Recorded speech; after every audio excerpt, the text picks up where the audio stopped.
No, Iran. No, things were high before Gas Iran. Was under $3 a gallon. Before Iran. Gas was under $3 a gallon. Were high. I'm talking about gas Iran. and no, that's not true. I'm talking about a bunch of things. Guys, last night on Abby Phillip show, MAGA pundits were absolutely wrecked by the progressive journalists for defending Trump's pointless war with Iran.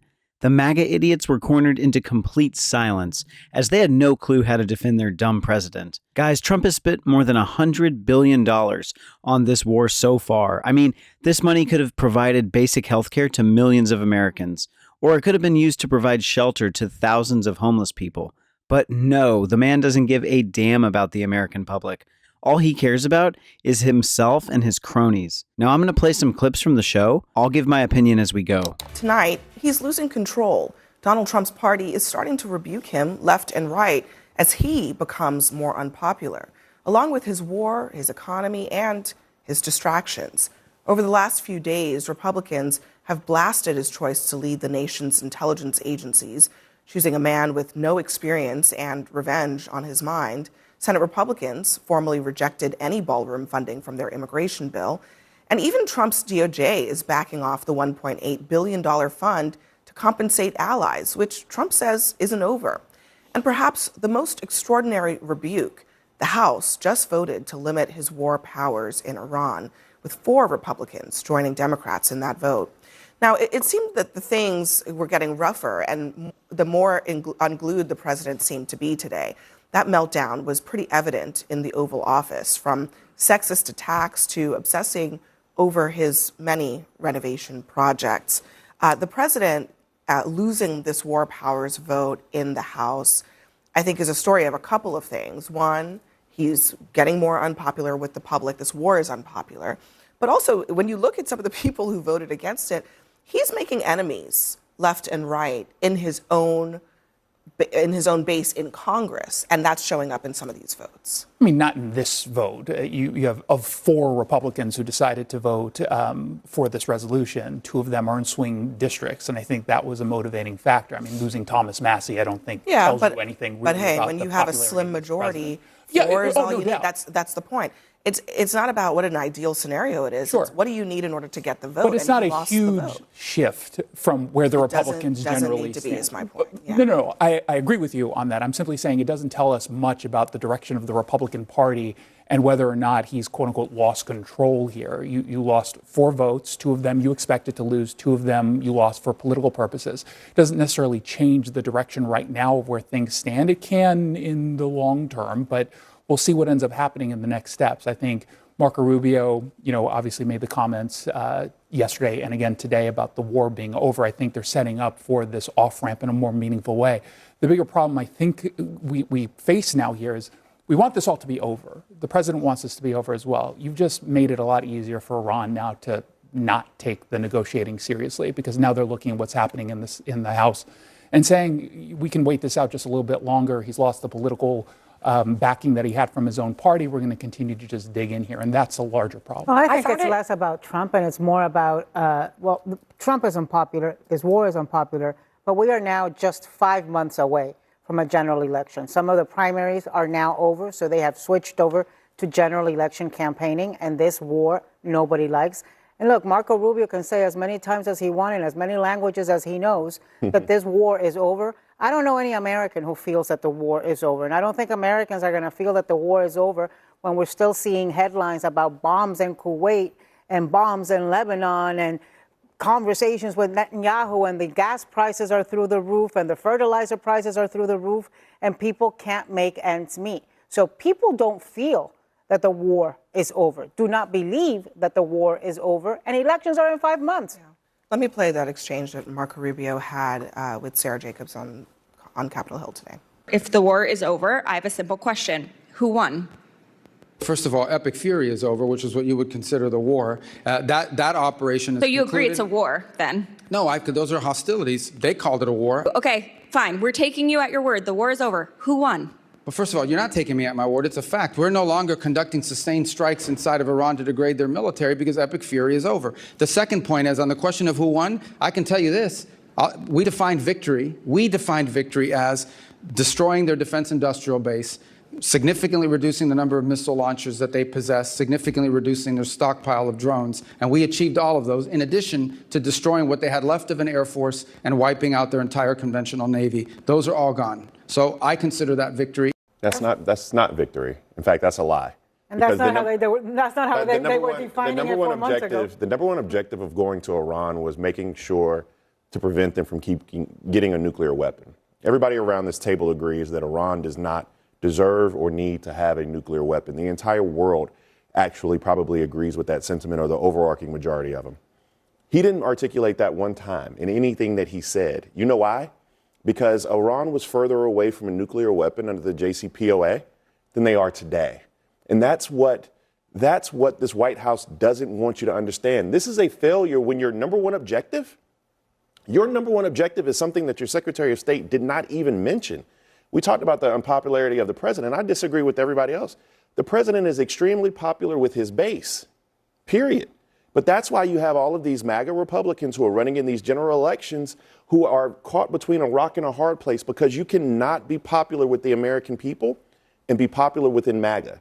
Those two things right now in this country cannot coexist, because people are hurting.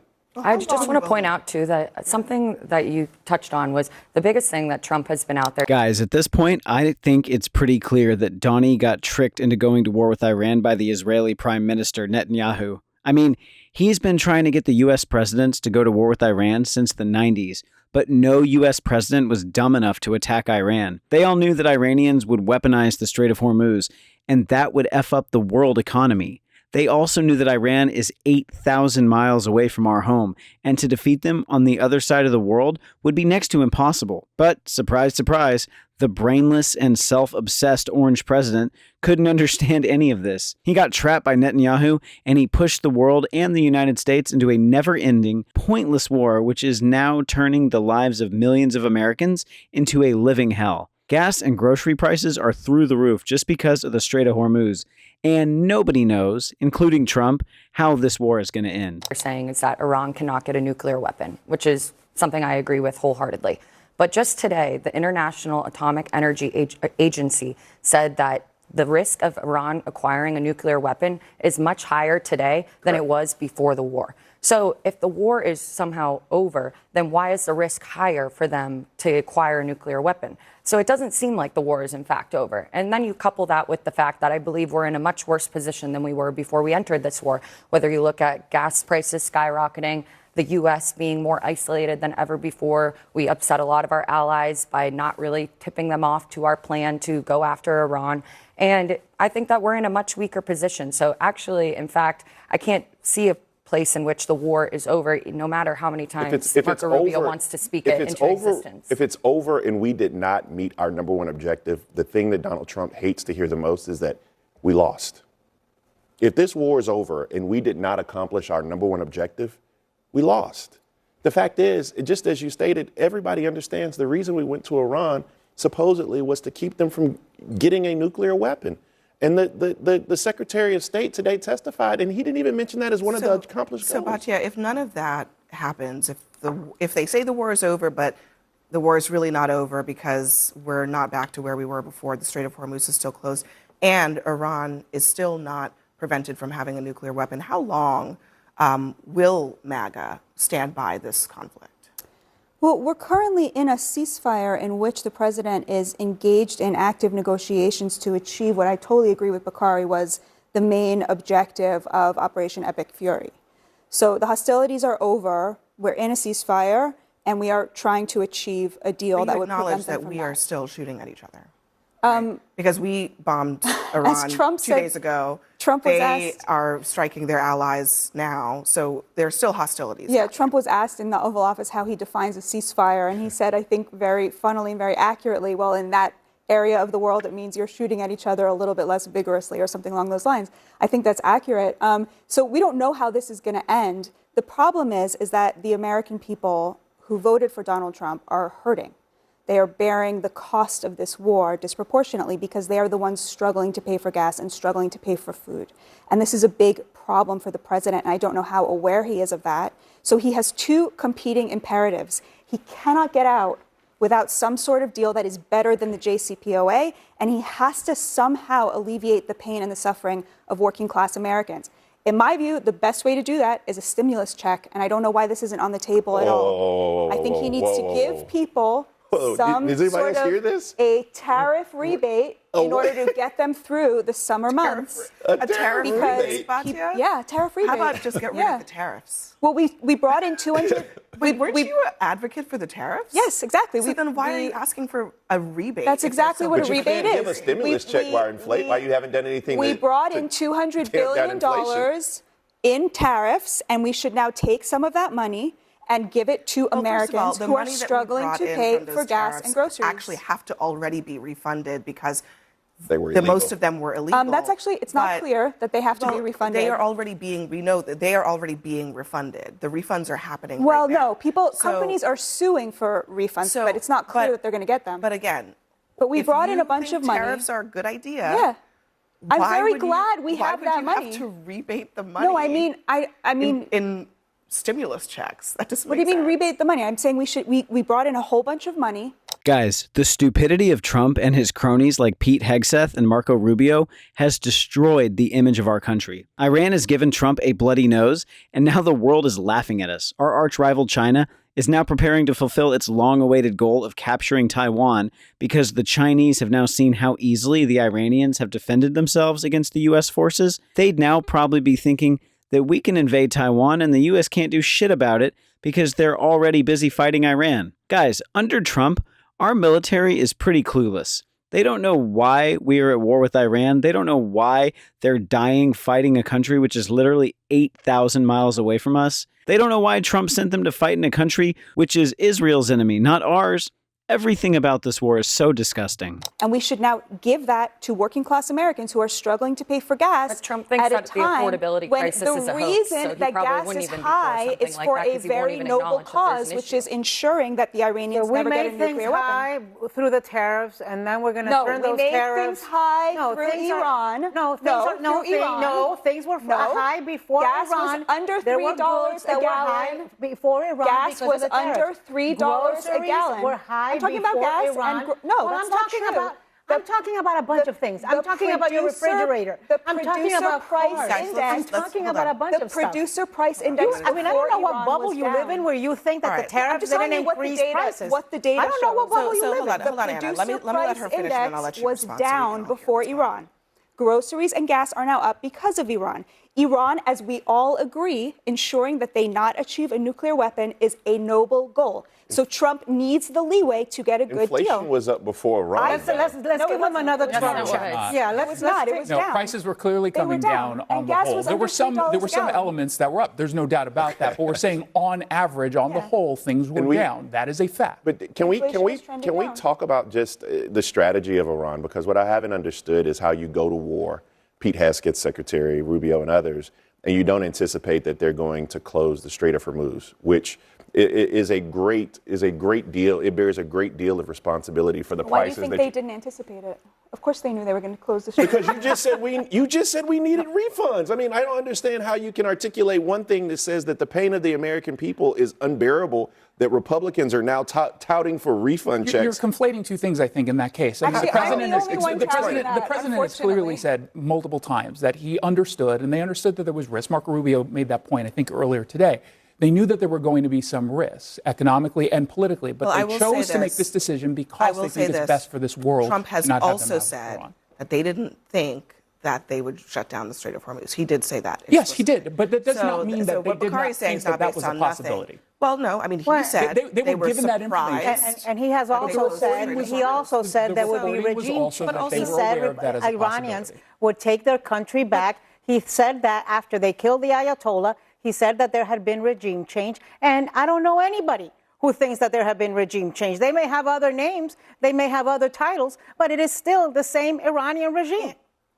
And, of course, the president makes this decision to go into this war thinking that Iran is just going to cave instantly, and they don't. And that's why we're still here several months later. But one other thing about today, the president in the Oval Office really lost it on several occasions, including to our colleague, Caitlin Collins, accusing her again of not smiling for whatever reason. Sarah, you worked for him. What's behind it? I will say that during my time working as deputy press secretary in the first Trump administration, Caitlin Collins was the one reporter that scared Kayleigh McEnany and President Trump the most. There would be times where Kayleigh McEnany wouldn't even call on Caitlin Collins at press conferences, at press briefings, because she didn't want to answer the questions, because Caitlin Collins is a very, very good reporter. She's the best at what she does. And I think that's why you see Trump go after her more ferociously than any other reporter in that room. And it is disgusting to watch him tell a woman that she needs to smile while doing her job. I've seen Caitlin smile plenty of times, but when she's asking someone a hard-hitting question, I don't think that means that she has to smile while doing it. And he brings it up time and time again, and it's these misogynistic attacks, not just against Caitlin. You know, he told her today to be quiet while she tried to ask a follow-up question. We've seen him say, "Quiet, piggy," to a female reporter. Another great female reporter, I will add, someone I worked with during my time in the first Trump administration. And so I wish that this wasn't normalized and that we weren't desensitized to this type of behavior from the president, but it really is appalling. And I just want to give, kudos to Caitlin Collins. And he called another reporter, said to her, "Are you stupid or something?" I mean, it's time after time after time. And I'll tell you, one of the things that really bothers me is that there is not more solidarity and outrage from the press in that room.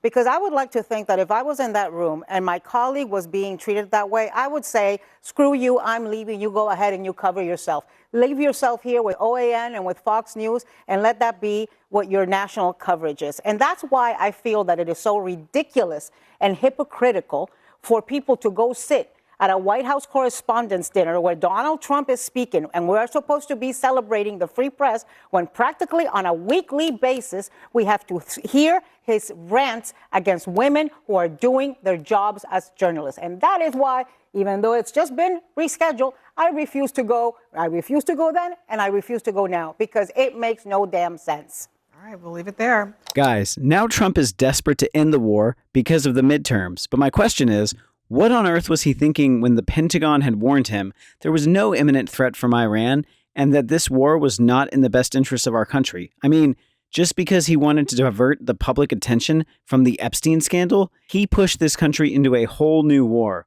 I mean, what happened to the promises of no new wars, huh? It's just insane that MAGA is still supporting him, despite being betrayed again and again. All right, guys, that's it for today's video. I'll see you again tomorrow with another one.